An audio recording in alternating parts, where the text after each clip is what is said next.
Hey everybody, welcome back to the Dungeon Dive. Daniel here. I hope you are doing well, and if you're not, I hope you are soon. Okay, today we're going to take a look at two Mork Borg adjacent games, and those games are Dark Fort and Basilisk. Dark Fort is a kind of a remade, this version is kind of a remade, re-implemented version of the original game that inspired Mork Borg. Basilisk is a game made by 1D10 plus 5, the same guy who created my favorite kind of a solo supplement for RPGs, for solo role playing games, and that is Solitary Defilement. Dark Fort this copy comes with the Ferritory supplement for Mork Borg. When you buy it, you get this with that book, and Basilisk is available on itch.io. Both of these games are very simple little roll and write dungeon crawl games in which you are trying to, in Dark Fort, you're trying to get one character through a series of dungeons or a single big dungeon and have them survive a certain number of rooms and getting a certain number of XP. Whereas in Basilisk, you are taking a group of characters through a dungeon, very similar to Dark Fort, but Basilisk is kind of an enhanced version. It's kind of like advanced Dark Fort. You could think of it like that.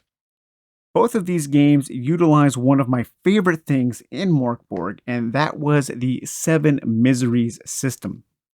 So one of my favorite things about this game is the fact that the world that the game is in, your campaign world, is going to end at some point. An apocalypse is going to hit. The basilisks are going to unleash their terror and their fury on the world and destroy it. The god, the Necrobol, it is going to consume the world and everything in it. And so as you are playing the game, time is ticking away, and eventually everything is going to die. The calendar of Necrobol. The world trembles. One can feel it in ways sharp and subtle, mysterious and clear. One by one, inevitable events demand their place.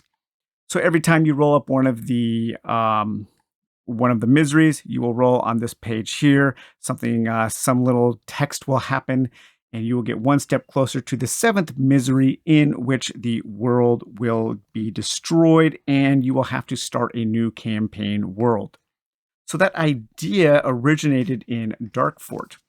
So this says here, a slightly adapted and translated version of the solo microgame that became Mork Borg.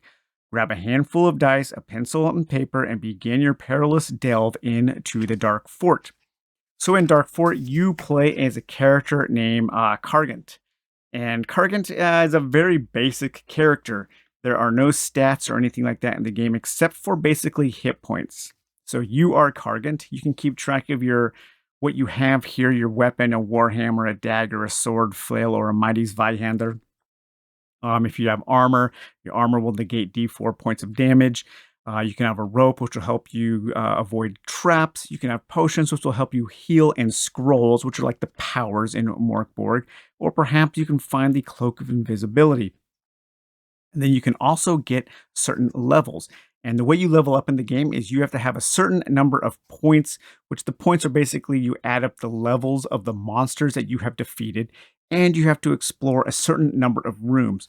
Once both of those things happen, you get to get better, like in Mork Borg, and you get a little bonus, and you're going to roll a d6. And each time you roll one of these numbers, you will get that bonus, and then you will check that off. When every result on the list is checked off, you retire and remain in your cottage or castle until the seventh misery occurs, and everything you know blackens and burns. Congratulations.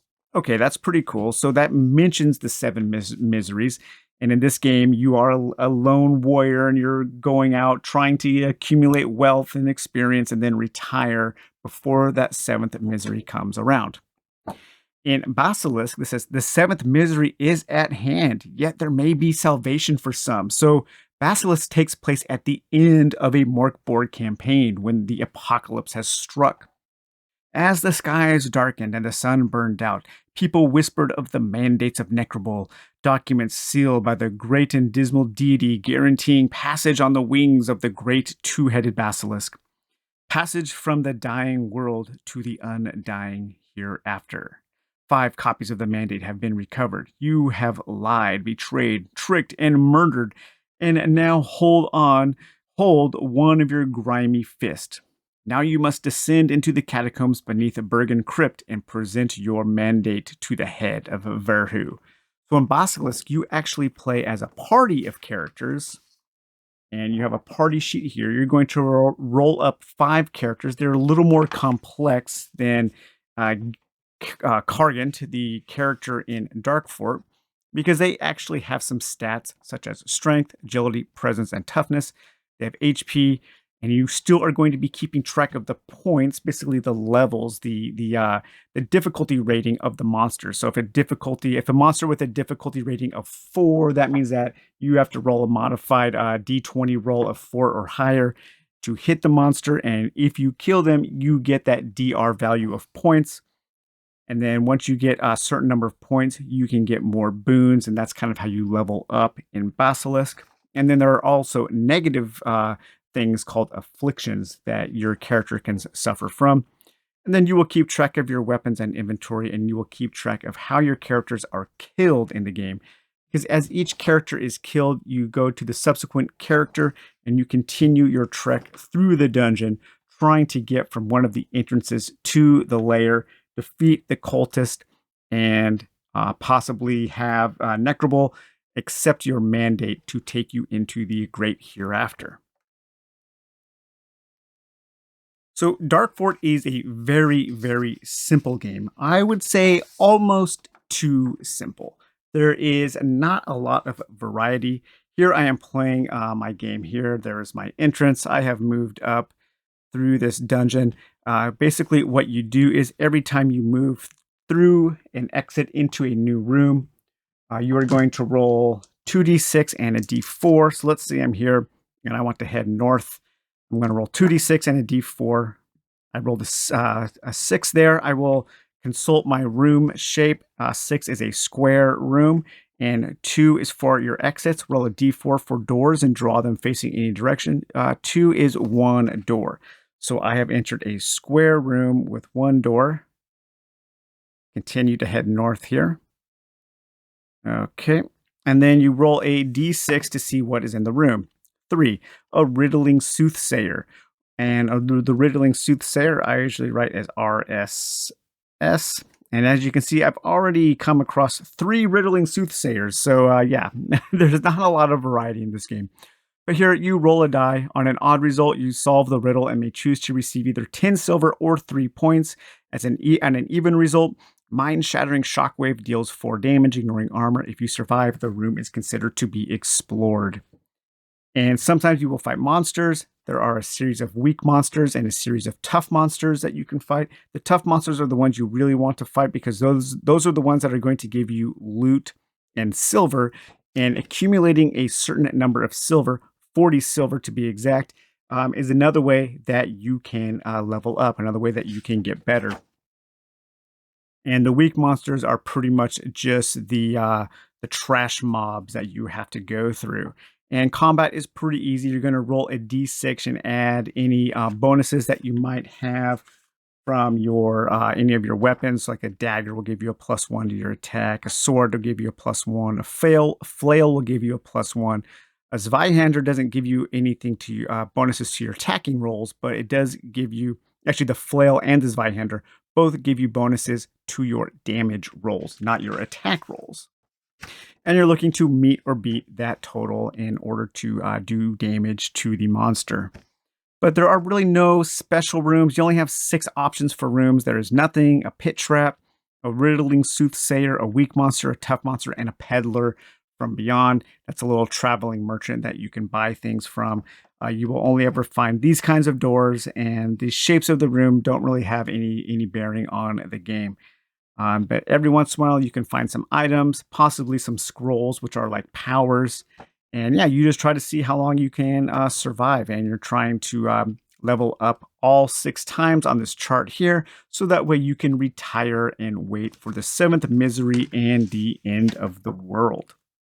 It's a simple game. It can be fun, but I think it is a little too simple. There just isn't enough variety, I don't think.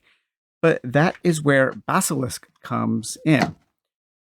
Because this game exists now, I don't think I would ever choose to play Dark Fort because Basilisk is no more complex. It's no harder to play, but it is a lot more fun. And it does kind of remind me of a roll and write version of something like Dungeon Quest. And I really have had a good time playing the game. It's a very simple game. However, there is a large section of the rules missing, I believe. I have not been able to find. I don't know if I'm just completely blind, but there are no rules anywhere on how you actually pass your stat checks and your tests and that kind of thing. I'm assuming that it's just normal Mork Borg rules where you roll a d20 and add your character's modifier. I'm pretty sure that's it, but that's actually not listed on the page here. The game is only one page of rules. You have a dungeon page and a character party page. And then you also could play here on a single page with your characters down below and your dungeon above. But when you roll your characters, you're going to create your characters by rolling a d8 for each of these stats here. And then that is going to give you your bonus. You have a certain number of hit points, which is going to be 15 plus your toughness bonus. Every character starts with a single boon. Every character starts with an affliction. And you also start with one random treasure from this table here and a weapon that could be a staff, sword, flail, or a crossbow. There are also 8 powers, so 8 scrolls that your characters can get, but one of the afflictions is illiterate. As a matter of fact, my entire party was either illiterate or cruel. Illiterate, cruel, illiterate, cruel, illiterate. I had some really odd dice rolls while I was creating my characters. My boons were devious, devious, cowardly, and cowardly. Devious allows you to avoid a trap more easily, whereas cowardly allows you to escape from a combat more easily. And my character here, Tanko, my characters' names were Average, Nimbly, Tanko, Nerdle, and Glassy. I was just kind of thinking of comical names based on their stats here. But Tanko did really good. He kind of brute forced his way through the dungeon and helped Nerdle and Glassy reach the end here, reach the lair. And because he did a lot of the work, they had easier times getting to the lair. And Glassy finally beat the cultist and had his mandate accepted. So Glassy actually won the game here. That was a lot of fun. But yeah, so I think it's missing the rules for tests, but I think those rules are a d20 plus your stat. There are a couple little, I know this is a kind of he has released the official version, but there are a couple still little typos. D6, that should be D6 damage. So if you're fighting the Nephelix monkey, the damage is D6. And then on this chart here, that should be 1, 2, 3, and 4 instead of 1, 2, 4, and 4. I just marked on my laminated sheets here. And I know he is continuing to develop some of the rules. There's going to be a little supplement that's going to add some more variety and also rules to play as a 2-player game. But in this game, you are going to be, when you enter in a new room, you will be rolling a d10 to see what kind of room it is. Is it empty? Is there traps, a weak monster, a tough monster, guarding and treasure, some kind of a special encounter, or perhaps a special room? So Basilisk, this moves Dark Fort a little closer to something like Fort Against Darkness. And then you roll to see how many exits there are. Now, the exits, I would actually change this a little bit because as you can see, the directions are left, ahead, right, and then left and ahead, left and right, right and ahead, and a crossroads. But I was a little unclear as to what actually ahead was. Does ahead change every time I go in a certain direction? So is ahead relative? I thought that was a little confusing. So I think he should just put a compass on here, north, east, and west, or north, east, and south, and then have L map to north, ahead map to east, and right map to south. So that way the directions stay the same each time. I just found that easier. So I made my own little compass for left, ahead, and right. Then I made my own little chart here to keep track of the different things. So a T was a trap, a cross, a little Ghostbusters cross symbol there. That was an empty room. An SP was a special room, an S was a secret door, an M plus was a tough monster, M plus prime would keep track of the different monsters, and then an M prime would keep track of the regular monsters. And then I just kept a little chart here of what these meant. So then I can reuse this page over and over again. So from here, I moved in and there was a trap one, and it was a puzzle trap. And in Basilisk, the edges of the map, they roll over. So this exit comes out over here. In this room, I found a sorceress soul who was able to sell me some things. I went empty, empty. This was a special room, and that was a hell vent, which is this giant pit. And that is where my first character died. He fell to his death in the hell vent. And so my second character, I think my second character came into this entrance and found this trap, and it was a dead end. And that trap was a boulder trap. And I was able to escape that. So then I moved down to this entrance and I moved in, up into trap number 2, which is some neurotoxin, into an empty room, into a room where a tough monster was guarding some treasure, and it was the Netflix monkey. And then a trap again, a monster pit. Then there was a strong monster 2 there. That was a grotesque. And that was where my second character, Nimbly, was turned to stone by the grotesque. So they died there. My third character came through, went through the trap, went down here, an empty room, moved over here to trap 5. It was a boulder trap. They moved on to a whispering bird they had to fight, and then another whispering bird. And then they moved through here into another tough monster. And that was I think the cultist there. And then here was an alkalite. So that was kind of cool because the layer is being protected by a very strong cult leader, the arch cultist. And so we had a cultist, and then a cultist alkalite, and then the arch cultist right in a row. So that was a really cool gauntlet of cult fighting there. And so Tanko, he made it to the arch cultist but died. Nurdle made it to the arch cultist and died. And finally, Glassy made it and was able to take out the arch cultist with a couple critical hits. And then once you defeat the final boss, you roll on this table here. And if you roll a 5 or more, your mandate has been accepted. You rise on his wings, witness the waste of the world, and ascend to sit by Necrobol's throne. So yeah, this is a really fun game. I like Basilisk a lot. I wish that it was just a little tighter in its design, and I know it's probably going to be updated a bunch of times. That's a really cool thing about itch.io is you can get the game, and then you get notifications when things are updated, and you can just re-download and reprint. But it's really fun. It's really simple. And I do think that there is enough variety in the things that are happening for the game to remain entertaining throughout. I did not feel that way with Dark Fort. By the time I got to this point in Dark Fort, I was already a little bored of the game. I know there are quite a few hacks of Dark Fort and things that make the game better. And a couple people on the Dungeon Dive Facebook group have recommended me a couple of those. So I'm going to be checking those out for kind of an improved Dark Fort. But I'm wondering if it's going to improve it as much as Basilisk does. Because, yeah, this game is really, really fun. I believe it's still free. So I highly recommend going to itch.io and downloading that. Again, that is Basilisk from 1d10 plus 5. And both of these are, it's kind of just neat to see this lineage of Mork Borg, how from the beginning, then it went to Mork Borg, and then it kind of like re-evolved back to this. Very simple roll and write games, but they can be a lot of fun, especially Basilisk. I do highly recommend. All right, guys, well, take it easy. I hope you enjoyed this video. We'll talk to you later. Bye-bye.